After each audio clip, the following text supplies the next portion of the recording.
Spaghetti squash, 1, 2, 3. So my video previous to this was on zucchini, and this one tonight is on spaghetti squash. In a minute and a half, I just want to show you how you can basically replace all of your spaghetti noodles, pasta dishes with spaghetti squash. The carb content is like 1/4 of that of regular pasta. The health benefits are great.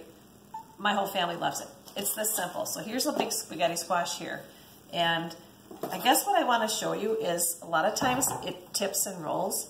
And my tip, sorry, this is for my cauliflower crust later, but if you can hack off the end, and I'm not saying it's going to be easy because these guys are tough, but okay, not bad. Hack off the end of your spaghetti squash and then turn it this way. You get a nice solid flat base, and then you can work your way through and you don't have the rocking and rolling like you would. So that's my first tip with spaghetti squash. The second is to, once you have it cut, you can take, and I'll just show you this over there, Jay. My Instapot, if you get something smaller, like this size of a spaghetti squash that you see here, you can just cut them in half and load up a Instapot and take care of it that way. Or you can do what I did here. I sliced it down and I inverted my spaghetti squash on this pan, as you can see here. And it's just a silk mat I had, filled, about a cup of water. And then I turned it back up to cool. And you can see I didn't even clean out the seeds prior to cooking it. And then all you do is you just lightly go through here and you can scoop the seeds right out.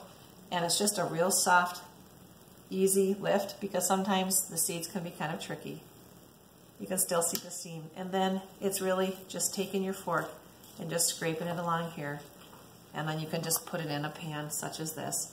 These guys over here were a little smaller. They're completely cool, so I can handle them a little better. But again, just look at how easy this pulls out. And this is so easy to freeze. I like to freeze it in like 1.5 cup portions, and I'll just throw it in a little quart-sized freezer bag.